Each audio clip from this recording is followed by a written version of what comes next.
Alright folks, everybody's got a little deoxyribonucleic acid in them, so why don't we try to model it?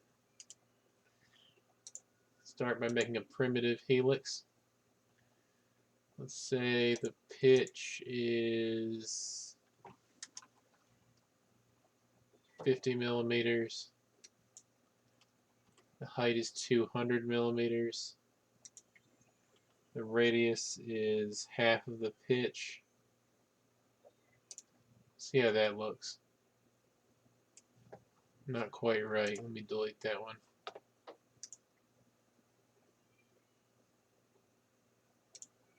I'm going to make the pitch 100 millimeters.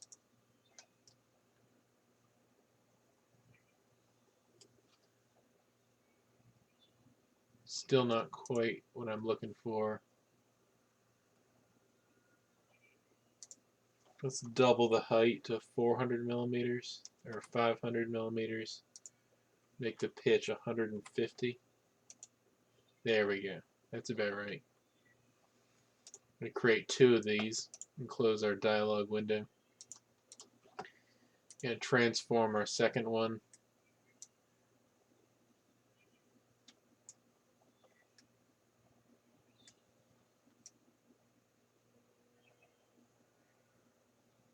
Four pops. Total of 90 degrees. Alright, looking pretty good so far. Now I'm going to click on the endpoint and the wire so you have them both selected in the tree view. You create a new sketch, normal to edge. And I'm just going to create a simple circle, 12 millimeters in diameter, and close it out. Now I'm going to sweep it.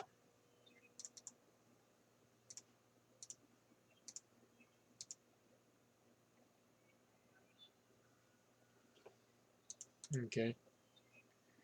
Now I'm going to click on our sweep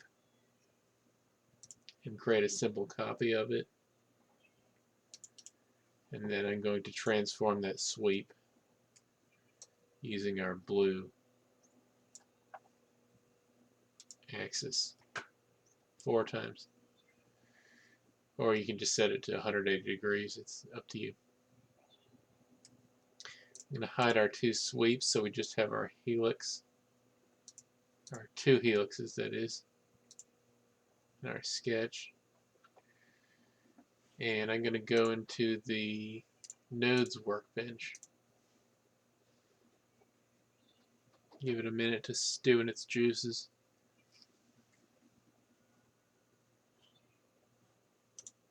Fire up our node graph, create a new node graph.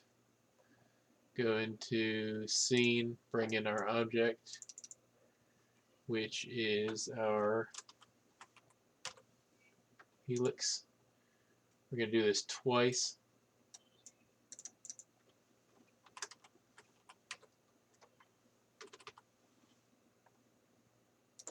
One for each helix. You can rename them or do whatever. Bring in our data. And if I'm doing this wrong, y'all just let me know in the comments below. Everybody likes constructive criticism. Well, maybe not everybody, but you know how it is. And going to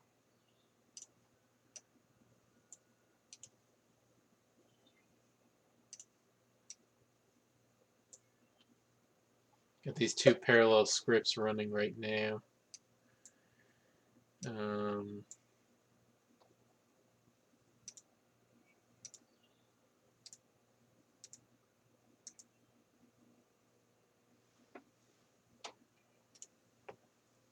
Going to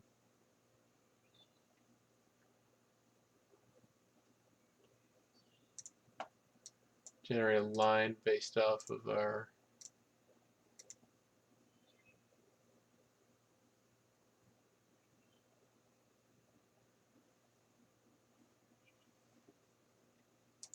We actually don't want this. We want to discretize.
Okay.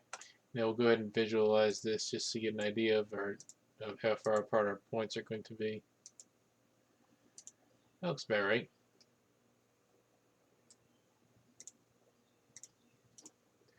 We'll go ahead and delete that.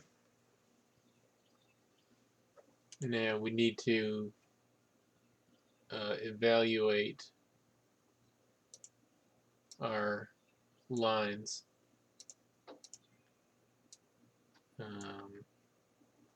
So you have your tangent, so you can create a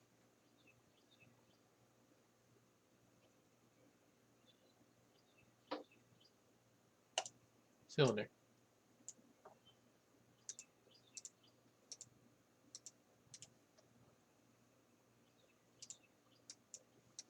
Now, of course, we need numbers to go along with that. So we'll say 360 on the angle of the cylinder. And the radius is, I think I used 12 for the vertical, so I'll just say 8 or 10. Let's try 8. And the height will be the same as the radius of the helixes times 2. Be great if we could just so I think you want 50. It'd be great if you could analyze the length of the vertexes that you're working with, or not the vertexes, the length of the lines that you're working with, so that you could just use it internally so it's all one loop, but it doesn't work that way. Alright, that looks pretty good.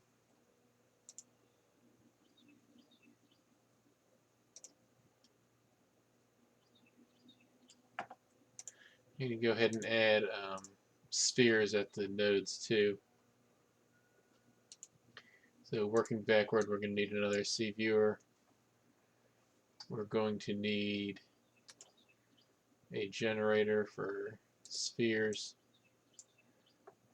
We're going to need a radius number, let's say 5. And then our point data is the same as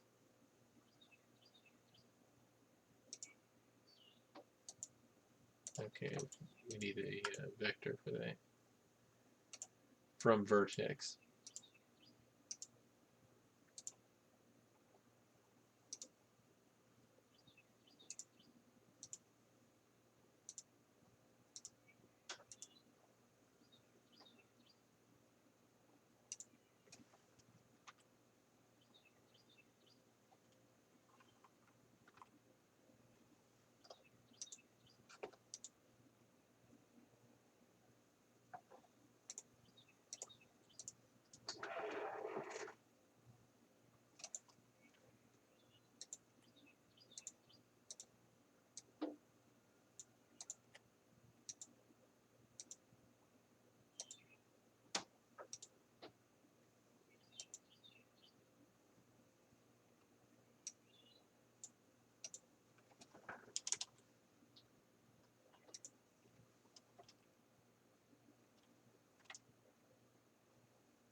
There we go. That looks pretty good, guys.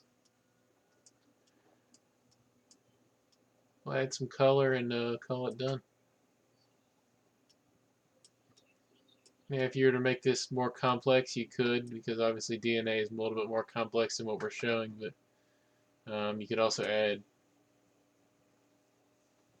create it along a path. That'd be another layer of complication. But this is the basic idea. Alright, I'll see you in the next video.